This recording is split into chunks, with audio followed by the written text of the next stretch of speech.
নিজের দলের নেতাকর্মীকে অবজ্ঞা করে এভাবে করে একটি অধ্যাদেশ তারা বাতিল করে দিতে চায়। একটি সরকারকে স্বৈরাচার হওয়ার জন্য এবং ফ্যাসিস্ট হওয়ার জন্য যা যা উপাদান প্রয়োজন সব তারা প্রমাণ করে দিয়েছে। আপনারা খেয়াল করে দেখবেন, বিচার বিভাগকে ব্যবহার করার জন্য সুপ্রিম কোর্টের আইনজীবী নিয়োগের যে স্বাধীনতা ছিল সেখানেও সরকারি হস্তক্ষেপ, সেই অধ্যাদেশও বাদ দিয়ে দেওয়া হচ্ছে। অর্থাৎ তারা বিচার বিভাগকে ব্যবহার করতে চায়, তারা নতুন করে স্বৈরাচার হতে চায়। বিরোধী দলকে দমন করার জন্য পুলিশকে নিয়ে যে অধ্যাদেশ করা হয়েছিল সেই অধ্যাদেশকেও তারা বাদ দিয়ে দিচ্ছে। একের পর এক বিভিন্ন অধ্যাদেশকে বাতিলের মাধ্যমে তারা নতুন করে স্বৈরাচার হয়ে উঠতে চায়, তারা নতুন করে ফ্যাসিজমের জন্ম দিতে চায়। আর এই যে জুলাই সনদ, জানি আমাদের নতুন করে এখন আন্দোলনে নামতে হচ্ছে, সেটা তারা মুখে বলে অক্ষরে অক্ষরে বাস্তবায়ন করব, অথচ তারা সংস্কার পরিষদের শপথ নিতেই রাজি হয় না। এমন এক অথর্ব সংসদ আমরা পেয়েছি যেখানে বিরোধী দলের নেতার বক্তব্যের পর সরকার দলের নেতা ভয়ের চোটে মাইক হাতে নিতে পারে না, মাইক পাঠিয়ে দেয় স্বরাষ্ট্রমন্ত্রীর কাছে। সংগ্রামী সাথী এবং বন্ধুগণ, পারিপার্শ্বিক অবস্থা দেখে আমরা এই ধারণাতেই উপলব্ধি হতে বাধ্য হয়েছি, ওই ভারতের আদেশে ভারতীয় আধিপত্যবাদের সামনে মাথা নত করে আওয়ামী লীগের রেখে যাওয়া অসমাপ্ত কাজ শেষ করার জন্যই ম্যানেজ ভোটের মাধ্যমে বিএনপিকে ক্ষমতায় আনা হয়েছে। আমরা আর ভারতীয় আধিপত্যবাদের সামনে মাথা নত করতে চাই না। আমরা আওয়ামী লীগের প্রক্সি হিসেবে বিএনপিকে চাই না। আমরা তারেক রহমান প্রধানমন্ত্রীর প্রক্সি হিসেবে প্রক্সি প্রধানমন্ত্রী সালাউদ্দিন সাহেবকে চাই না। শিলং থেকে ট্রেনিং নিয়ে এসে ওই ভারতীয় নেতার হাতে আমরা বাংলাদেশকে দিতে চাই না। 1 জুলাই গিয়েছে, আরেক জুলাই আসতে যাচ্ছে। আমি আজকে এই 46তম প্রতিষ্ঠা বার্ষিকীর মঞ্চ থেকে জাগপার সকল নেতা কর্মীকে স্পষ্ট ভাষায় জানিয়ে দিতে চাই, আরো একটি অভ্যুত্থান করতে হবে, আবারও আজাদির বিজয় ছিনিয়ে আনতে হবে, ইনকিলাব জিন্দাবাদ বলে ঝাঁপিয়ে পড়তে হবে, নতুন বাংলাদেশকে স্বাধীন, সার্বভৌম এবং ভারতীয় প্রভাব মুক্ত করতে হবে। তার আগে কোনো ছুটি নাই, তার আগে কোনো ছুটি নেওয়া যাবে না।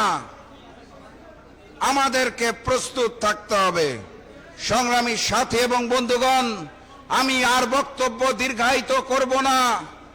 আমি আপনাদের সামনে শুধু আহ্বান জানিয়ে যেতে চাই, আমাদের নেতা, আমাদের রাহবার, জনতার প্রধানমন্ত্রী ডাক্তার শফিকুর রহমানের ডাক আসবে, আন্দোলনে ঝাঁপিয়ে পড়তে হবে।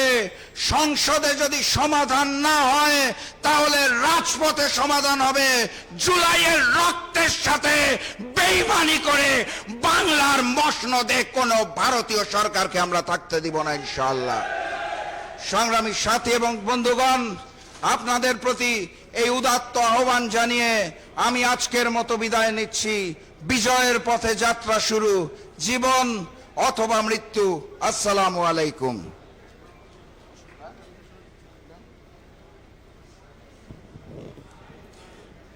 প্রিয় সংগ্রামী বন্ধুগণ, এখন আপনাদের মাঝে বক্তব্য রাখবেন গণপ্রজাতন্ত্রী বাংলাদেশের জাতীয় সংসদের বিরোধী দলীয় নেতা, বাংলার একজন বলিষ্ঠ মানবিক নেতা, এই দেশের গরিব মেহনতি মানুষের আগামী দিনের আশা আকাঙ্ক্ষার প্রতীক, জামায়াতের আমির ডক্টর শফিকুর রহমান এমপি মাঝে বক্তব্য রাখবেন বিরোধী দলীয় নেতা ও জামায়াতে আমির ডক্টর শফিকুর রহমান এমপি এখন আপনাদের মাঝে প্রধান অতিথির বক্তব্য রাখবেন।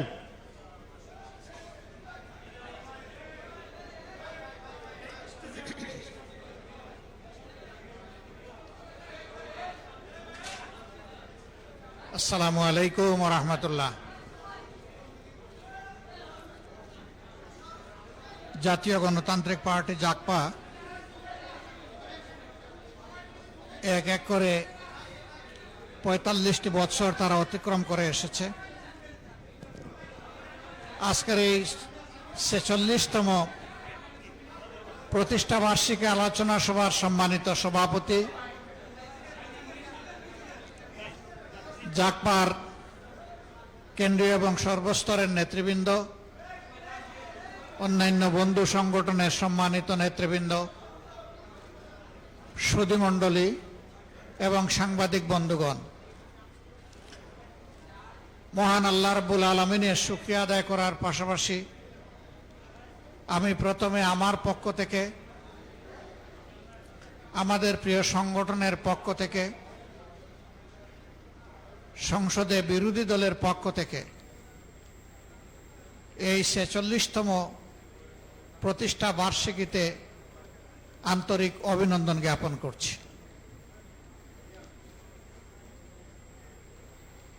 আমি একজন রাজনৈতিক কর্মী হিসাবে সাক্ষী, আপসীন এই কাফেলার যিনি কাণ্ডারি ছিলেন, তিনি অন্যায়ের পক্ষে ভয়ে ভয়ে কথা বলতেন না, নিঃসংকোচে গলা ঝেড়ে সিংহের মতো গর্জন করতেন। জাতীয় জীবনের প্রতিটি সংকটে সবার আগে যার দরাজ কণ্ঠ শোনা যেত, তিনি আমাদের প্রিয় নেতা জনাব শফিউল আলম প্রধান। আমি আমাদের দলের পক্ষ থেকে আরেকটু বেশি কৃতজ্ঞতা উপলব্ধি করি। আমাদেরই একটা অনুষ্ঠানে তিনি আমাদের আহ্বানে দাওয়াতে সামিল হয়েছিলেন। যেই অনুষ্ঠানের একটা বক্তব্যকে বিকৃত করে কতিপয় দুষ্ট লোক জামাতে ইসলামের মতো একটা সংগঠনের শীর্ষ নেতৃবৃন্দের বিরুদ্ধে ধর্ম অবমাননার মামলা করেছিল এবং সেই মামলায় প্রিয় নেতা শফিউল আলম প্রধানও একজন আসামি। আদালতে উঠেছেন, জেলে গিয়েছেন, কষ্ট স্বীকার করেছেন, কিন্তু না, তিনি অন্যায়ের সাথে আপোষ করেন। আমরা তার কাছে চিরকৃতজ্ঞ। আলহামদুলিল্লাহ, তার রেখে যাওয়া এই সংগঠনের হাল ধরেছেন তার অত্যন্ত স্নেহের আদরের কন্যা এবং তার সন্তান। আমরা মানসিকভাবে মনে করি যে আমরা তাদের পরিবারের সদস্য এবং তাদেরকে ভিন্নভাবে দেখি না। আজকের এই বাংলাদেশ যে সংকটের মুখোমুখি হয়েছে, আজকে এরকম মানুষের বড় প্রয়োজন ছিল, জোর কদমে সামনে এসে বলবে জাতির সাথে যেটা করা হচ্ছে এটা অন্যায়। টোটাল মেজরিটির অহমিকায় ভুগে জাতিকে আবার ফেসিবাদের দিকে নিয়ে যাওয়ার চেষ্টা করা হচ্ছে। তিনি বলতেন, ফেসিবাদ আর জনগণের আকাঙ্ক্ষার মাধ্যমে মধ্যখানে যদি অন্য কিছু এসে দাঁড়ায়, আমি সেই শফিউল আলম প্রধান ফেসিবাদকে জনগণের দিকে এগিয়ে যেতে দেব না, এখানেই থামায় দেব। আমি আশা করি তার রেখে যাওয়া আমানতের ভার যাদের উপর পড়েছে, তারাও চলার পথে কোনো অন্যায়ের সাথে কোনো আপোষ করবে না। যেখানেই দেশের স্বার্থ, সেখানেই তাদের পথ চলা হবে অকুণ্ঠ। আমাকে অনেকে বলে এটা ছোট দল, এটা বড় দল, এটা মাঝারি দল। আমি এই থিওরিতে বিশ্বাস করি না। আমি বিশ্বাস করি একটা দল নির্দিষ্ট আদর্শ, তার কর্মসূচি, তার লক্ষ্য নির্ধারণ করে একটা দল তৈরি হয় এবং এগিয়ে যায়। দল কোনটা ছোট আর বড় এটা জনগণ বিচার করবে, এটার দায়িত্ব আমার না। আমি পার্সোনালি সুস্থ ধারায় গড়ে ওঠা দেশপ্রেমিক সকল দলকে সম্মান জানানো আমার দায়িত্ব মনে করি এবং চেষ্টা করি আমার ব্যক্তি জীবনে, সাংগঠনিক জীবনে এটাকে মেনটেন করার। আমি কালকেও সংসদে বলেছি, আমি বিশ্বাস করি বর্তমান সংসদে সদস্য হিসাবে যারা ঢোকার সুযোগ পেয়েছেন, প্রবেশ করেছেন, তাদের সকলেই মজলুম। এর মধ্যে কেউ জেল কেটেছেন, এর মধ্যে কেউ কুখ্যাত আয়না করেছিলেন, এর মধ্যে কেউ ফাঁসির মঞ্চ থেকে ফিরে এসেছেন, আবার এর মধ্যে কেউ নির্বাসন থেকেও দেশে ফিরে এসেছেন। এরকম লোকদেরকে নিয়েই আমাদের বর্তমান সংসদ। এই সংসদ যদি মজলুম জনগণের দুঃখ না বুঝে, তাইলে কোন দিনের কোন সংসদ বুঝবে? এটি হবে চরম লজ্জার। 54 বছরের দফায় দফায় যে ফেসিবাদ বাঙালি বাংলাদেশি জাতিকে এগিয়ে যেতে দেয়নি, সেই ফেসিবাদকে 24-এর বিপ্লবীরা ছুঁড়ে মেরেছিল বঙ্গোপসাগরে, নালায় নর্দমায় ফেলে দিয়েছিল। এখন সেই নর্দমা থেকে এটাকে তুলে আনতে চায় কারা?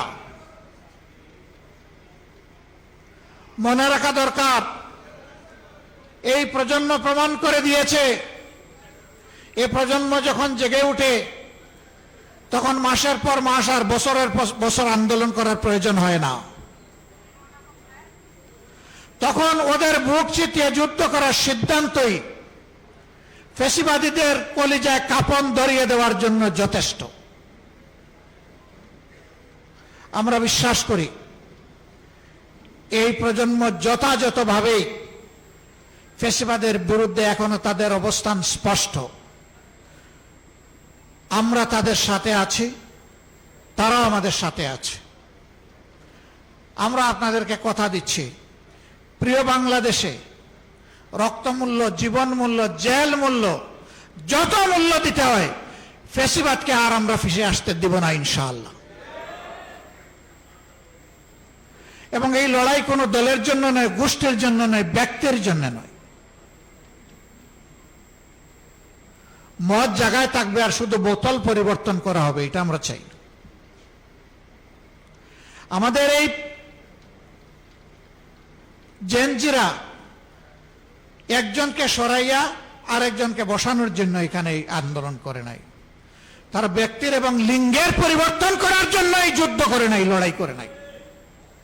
তারা লড়াই করেছে যে বন্দোবস্ত এই জাতিকে ফ্যাসিবাদের জাতাকলে পিষ্ট করেছিল, সেই বন্দোবস্ত পরিবর্তনের জন্য। আমাদেরও লড়াই তাই।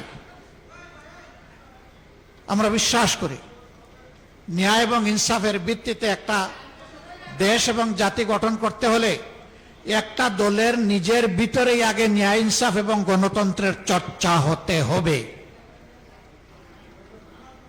যারা নিজের দলের মধ্যে গণতন্ত্রের চর্চা করতে পারে না, যাদের নিজেদের নেতাকর্মীদের হাতে নিজেদের নেতাকর্মীরাই নিরাপদ নয়, তারা 18 কোটি মানুষের নিরাপত্তা দিতে পারবে না। তারা জনগণকে গণতন্ত্র উপহার দিতে পারবে না। তারা ন্যায় এবং ইনসাফ জাতিকে উপহার দিতে পারবে না। জনগণ ঠিকই বুঝেছে, 24-এ জনগণ ঠিকই রায় দিয়েছে। হয়তো প্রশ্ন করতে পারেন, রায় যদি আপনারা পেয়ে থাকেন তাইলে সরকার গঠন করতে পারলেন না কেন? আমাদের রায়কে হাইজ্যাক করা হয়েছে, ডাকাতি করা হয়েছে, জনগণকে অপমান করা হয়েছে এবং ইতিমধ্যেই তার রাজসাক্ষীও পাওয়া গেছে। হ্যাঁ, গুগু বারবার আসে দান খেয়ে চলে যেতে, কিন্তু কপাল যখন মন্দ তখন কিন্তু জালে বেঁধে যায়। গুগু, তুমি একবার জনগণের ধান খেয়েছো, আবার খাওয়ার চিন্তা করো না। এবার আসলে ঠিকই তোমার লেজ ঠিকই তোমার পা, ঠিকই তোমার ডানা অবশ করে দেওয়া হবে। বলবেন যে আপনাদেরকে জনগণ ভোট দিয়েছে, তার প্রমাণ কি? 70% জনগণ হার পক্ষে ভোট দিয়েছে, এটাই তার প্রমাণ। আমরা হার পক্ষে ছিলাম, আমরা হার পক্ষে আছি। আমরা জনগণের সুপ্রিম উইলে আমরা সম্মান দেখিয়েছি, আমরা দেখিয়ে যাব। এই সংসদ মানুক আর না মানুক, গণভোটের রায় আমরা বাস্তবায়ন করব, আদায় করে ছাড়বো ইনশাআল্লাহ। অতীতের রেকর্ড এই বাংলাদেশে আছে। কেয়ারটেকার সহজে আসে নাই।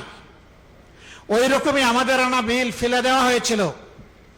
আমরা বলেছিলাম, চেয়েছিলাম সংসদে প্রতিকার, দিয়ে দিলেন আমাদেরকে জনগণের কাছে ফিরিয়ে। আমরা জনগণকে নিয়েই দাবি আদায় করব, এবং দাবি আদায় হয়েছে। এবারও আমরা চেয়েছিলাম সংসদের ভিতরে ইতিবাচক গঠনমূলক বিতর্কের মধ্য দিয়ে তার অবসান হোক, জনগণের আকাঙ্ক্ষার প্রতিফলন হোক। না, এই সংসদ আমাদের আকাঙ্ক্ষাকে উপলব্ধি করতে, সম্মান করতে ব্যর্থ হয়েছে। আমরা তাই বলেছি, জনগণের রায় বাস্তবায়নের জন্য এখন আমরা সংসদ থেকে জনগণের কাছেই ফিরে যাচ্ছি। এবং গত পরশুদিন জনগণকে সাথে নিয়ে প্রথম কর্মসূচি বাস্তবায়ন হয়েছে। এটা শুরু। এর ভিতর দিয়ে ইনশাআল্লাহ যে আন্দোলন গড়ে উঠবে, এটা কোনো দল, ব্যক্তি, গোষ্ঠীর জন্য হবে না, এটা হবে 18 কোটি মানুষের জন্য। অন্ধ তার সাদা ছড়িটি বারবার হারায় না। আমরা একবার হারিয়েছি, এই ছড়িকে এখন দাঁতে কামড় দিয়ে আমরা ধরে রাখবো ইনশাআল্লাহ। আমি আর কথা বাড়াচ্ছি না, আমি দুঃখ প্রকাশ করছি। পর্যাপ্ত সময় হাতে নিয়ে রওনা করেছিলাম, আসতে পারলাম না। কেন জানেন? বাংলাদেশ তেলের উপরে বাসছে, এই জন্য আমি আসতে পারি নাই। সংসদে যখন সরকারি দলের মন্ত্রীরা কথা বলেন, এমপিরা কথা বলেন, তখন মনে হয় বাংলাদেশে এখন দুধের নহর নয়, তরল সোনার নহর এখন বয়ে যাচ্ছে। আমরা যখন জ্বালানি সংকট আর জনগণের ভোগান্তি নিয়ে কথা তুলি, আমাদের নোটিশটা আলোচনায় আসতেই দেওয়া হয় না। ভয়, সত্য জনগণের কাছে প্রকাশ পেয়ে যাবে। তো পেঁচা চোখ বন্ধ করে রাখবে বলে আগামীকালকের সূর্য কি উঠবে না? অবশ্যই। আজকের সূর্য যেমন উঠেছে, কিয়ামত যদি না হয়, আগামীকালও ইনশাল্লাহ সূর্য পূর্ব দিকে উঠবে। পেঁচার চোখ বন্ধ থাকার উপর সূর্যের উঠা না উঠা নির্ভর করবে না ইনশাআল্লাহ। পাম্পে, এক একটা পাম্পে লাইনে হাজার হাজার গাড়ি এবং মোটরসাইকেল দাঁড়ায় আছে লাইনের পর লাইন, এখন আর চাকাই ঘুরে না। সেদিন দেখলাম যে একটা গাড়ি তেল নাই, এখন গাড়ি সারা আবার তেলও দিবে না, এই জন্য গাড়ির সামনে গরুর গাড়ি দিয়ে গাড়ি টানতেছে। আমাদের মন্ত্রীরা বলে, আগের চাইতে আমাদের তেলের রিজার্ভ এখন অনেক বেশি, চাহিদা বেড়ে গেছে। তো তোমাদের তাইলে ব্যবস্থাপনার দুর্বলতা, এটা তোমরা শুধরে উঠো না কেন? জনগণকে কেন ভোগান্তি করছো? আজকে সেই গাড়ির চাপে পড়ে আমার গাড়িরও তেল প্রায় শেষ হয়ে যাওয়ার উপক্রম। 1 ঘন্টার মতো এই রাস্তায় কাটাই দিলাম। একদিকে তেল পাই না, আরেকদিকে তেল যা আছে ওই তেল না পাওয়া ভাইদের কষ্টের কারণে এই তেলও শেষ। শুধু কি গাড়ির তেল? কৃষি নির্ভর একটা দেশে এই মৌসুমে খামারিরা হা করে চেয়ে আছে, তাদের ফসলে সেচ করবে, পানি দিবে, নাই। আবার এখন ওই কুলাইয়েতেও আবার তেল দেয় না, ডিজেল দেয় না, বলেছে না আপনি কার্ড নিয়ে আসেন। সে কার্ড আনবে কিভাবে? এখন তাইলে পাম্পগুলো অটোমেটিক্যালি বন্ধ হয়ে যাবে। এর কুফল হিসাবে আগামী মৌসুমে আমাদের খাদ্য উৎপাদন মারাত্মক ব্যাহত হবে এবং খাদ্য ঘাটতিতে বাংলাদেশ পড়বে। অবশ্য এই দেশে আমরা দুর্ভিক্ষ দেখেছি 74 সালে, কারো ঘর পড়ে আর কেউ সেই ঘরে থাকা আলু পোড়া খায়। এখন যারা আছে তারা বোধহয় আলু পোড়া খাওয়ার অপেক্ষায় আছে। আল্লাহ তাআলা এই জাতিকে হেফাজত করুন। আমরা জনগণকে কথা দিচ্ছি, আমরা ৭৭ জন যারা আপনাদের হয়ে সংসদের ভিতরে ঢুকেছি, আমরা ৭৭ জন 18 কোটি মানুষকেও পাহারা দেব। আর সংসদের ভিতরে জাতির কপাল নিয়ে কেউ ডাকাতি বা সিনিমিনি করতে না পারে তারও পাহারা দেব ইনশাআল্লাহ। আপনারা দোয়া করবেন। আমরা কোনো অন্যায়ের কাছে মাথা উন্নত করব না এবং অন্যায়ের ব্যাপারে ছাড়ও দেব না। আমাদের পলিসি স্পষ্ট, ন্যায় কাজে সহযোগিতা সমর্থন, অন্যায়ের বিরুদ্ধে প্রতিবাদ এবং প্রতিরোধ। সেই দেয়াল আমরা তুলে রাখবো ইনশাআল্লাহ। আল্লাহ বাংলাদেশকে নব্য ফেসিবাদের হাত থেকে মুক্ত করার ব্যবস্থা করে দিন। এই লড়াইয়ে সবাইকে আপামর জনতাকে আমি শরীক হওয়ার জন্য আহ্বান জানাচ্ছি, কারণ লড়াইটা জনগণের জন্য, আমাদের জন্য না। ইনশাআল্লাহ ন্যায় এবং সত্যের এই লড়াই আমাদেরই বিজয় হবে, জনগণেরই বিজয় হবে, ফেসিবাদীরা হেরে যাবে ইনশাআল্লাহ। আমি বলেছি, যেদিন গণভোটের গণরায়কে অস্বীকার করা হয়েছে সেই দিন থেকেই নতুন করে আবার ফেসিবাদের যাত্রা বাংলাদেশে শুরু হয়েছে। আমরা এই যাত্রার কদম কদম যাত্রা আমরা থামিয়ে দেব ইনশাআল্লাহ, আমরা আগাতে দেব না। আর একটা বিষয় বলেই শেষ করছি। জ্বালানি সংকট মোকাবেলা করার জন্য আমাদের ফেরেশতা শিশুদের উপরে প্রথমে হাত পড়েছে। তাদের স্কুল বন্ধ করে দিয়ে গড়ে পাঠিয়ে দেওয়া হচ্ছে। করোনার সময় দারুণ ব্যাহত হয়েছে। অনেক শিশু সন্তান ড্রপ আউট হয়ে গেছে। লেখাপড়া শুধু ছাড়ে নাই, সে বিপথে চলে গেছে, কিশোর গ্যাংয়ের অংশ হয়ে গেছে। এখন আবার যদি একই পথে এই সরকার হাঁটে, তাহলে এই জাতিকে অন্ধত্ব এবং মূর্খতার চাদরে ডেকে দেওয়ার সিদ্ধান্ত নেবে এই সরকার। আমরা এটা রুখে দেব, এইটাও আমরা মানব না। আমাদের সন্তানদের মেধা হত্যা করার সুযোগ আমরা কাউকে দেব না। আমাদের বার্তা স্পষ্ট, সব ব্যবস্থাপনা নেওয়ার পরে সর্বশেষ হবে শিক্ষার উপর, এর আগে নয়। শিক্ষা দিয়ে নয়, লোড ম্যানেজমেন্ট বলেন আর ডিমান্ড ম্যানেজমেন্ট বলেন, আমার শিশু সন্তানদেরকে দিয়ে নয়, শিক্ষা দিয়ে নয়। এটা সবার শেষ। এটা 18 কোটি মানুষের জন্য, আমাদের ভবিষ্যৎ বাংলাদেশের জন্য, ভবিষ্যৎ প্রজন্মের জন্য, মাথা উঁচু করে দাঁড়ানো একটা শিক্ষিত জাতির জন্য আমরা এখানে কোনো কম্প্রোমাইজ করব না। আবারও আজকের এই আলোচনা সবার শুভকামনা করে এবং জাগবার অব্যাহত অগ্রযাত্রা মহান মাবুদের দরবারে কামনা করে আয়োজক সবাইকে, সংগঠনের সবাইকে, সুধীমণ্ডলীকে আমার পক্ষ থেকে কৃতজ্ঞতা জানিয়ে আমার বক্তব্য এখানেই শেষ করছি। আল্লাহ হাফিজ। বাংলাদেশ জিন্দাবাদ। বাংলাদেশ জাতীয় গণতান্ত্রিক পার্টি জিন্দাবাদ। আসসালামু আলাইকুম ওয়া রাহমাতুল্লাহ। প্রিয় উপস্থিতি, আপনারা জানেন আমাদের বিরোধী দলীয় নেতা আমিরে জামাত আজকে রোজাদার অবস্থায় ঢাকা শহরের দীর্ঘ যানজট উপেক্ষা করে আমাদের এই প্রোগ্রামে এসে অলঙ্কিত করেছেন, আমাদেরকে সম্মানিত করেছেন। আমরা আমিরে জামাত